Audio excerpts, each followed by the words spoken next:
ভেবেছিলাম রান্নাঘরটাকে একেবারে কমপ্লিট করে তারপরে এই খাতাটাতে হাত দেব, কিন্তু প্রতিদিন রাতে যখন নেক্সট এর প্ল্যানিং বানাই তখন আমার মনে হয় পাশ থেকে এই খাতাটা বলছে, কি রে আমার কথা কি ভুলে গেলি, অ্যাটলিস্ট কলকা করা শুরু তো কর। কি ভিডিও দেখে বোর হচ্ছেন তো দাঁড়ান স্পিডটাকে বাড়িয়ে নিই। আসলে এইটা আমার অরিজিনাল স্পিড, আর এটা মোটামুটি 3 গুণ বেশি স্পিডে চালানো ভিডিও।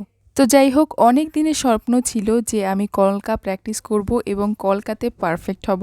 মনে মনে কলকা করার সিদ্ধান্ত নিয়েই এই খাতাটাকে বানিয়েছিলাম, আর আপনাদের কাছেও জানতে চেয়েছিলাম যে আর কি কি করা যায় যাতে আরও কিছু করার আইডিয়া পেতে পারি। তো সেখানে অনেক রকমের আইডিয়া পেয়েছি, তার মধ্যে সবচেয়ে বেশি ভোট কলকার উপরে এসেছে, আর আমি কলকা করতে শুরু করে দিয়েছি।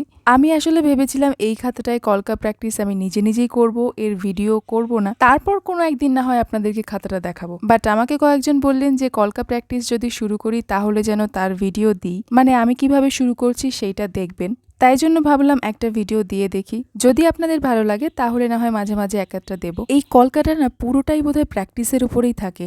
মানে আমি যখন এই প্রথম দিকে এই পদ্ম ফুলের ডিজাইনগুলো করতে নিয়েছিলাম, প্রথম দিকেরগুলো দেখুন কীরকম একটা হয়েছে, অথচ শেষের দিকের এই 3-4টে কিন্তু বেশ ভালোই হয়েছে মনে হচ্ছে। সোশ্যাল মিডিয়ার ক্ষেত্রে না যতই খারাপ দিক থাক না কেন, আমার মনে হয় পজিটিভ দিকই বেশি আছে।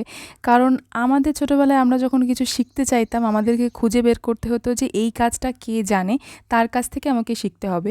কিন্তু এখন কিন্তু সেরকম কোনো বাধা ধরা নিয়ম নেই, আপনি জাস্ট মোবাইলটা খুলবেন, যা চাইবেন যা শিখতে চাইবেন সমস্ত কিছু ডিটেলসে পেয়ে যাবেন। আমি যেমন এই কলকা শেখার জন্য প্রচুর ভিডিও দেখেছি, একজন দুজন না মোটামুটি অনেকের। তো একটা জিনিস যেটা বুঝলাম, এর নির্দিষ্ট কিছু মোটিভ থাকে, সেইগুলোকে যে যতবার প্র্যাকটিস করতে পারবে তার কলকা আঁকার হাত আরও বেশি ভালো হবে। আর এগুলোর একেবারে প্রথম স্টেপটা হচ্ছে খাতায় এর মোটিভগুলোকে পরপর পরপর এঁকে যাওয়া পেন দিয়ে, তারপরে শুরু হয় ফেব্রিক দিয়ে কাগজের ওপরে আঁকা।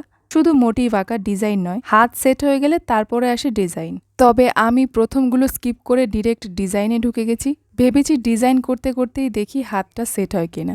যাই হোক, আমি নিয়েছিলাম ফেভিক্রালের এই কালারটা আর 000 তুলি, তবে তুলিটা আমার কাছে মনে হচ্ছে খুব একটা ভালো নয়। তবে আরও কয়েকদিন প্র্যাকটিস করার পরে বুঝতে পারবো যে আসলেই তুলি খারাপ নাকি আমিই পারি না। আর একটা জিনিস খেয়াল করলাম, রংটা পাতলা হলে পরে ডিজাইনটা সুন্দর হয় বেশি।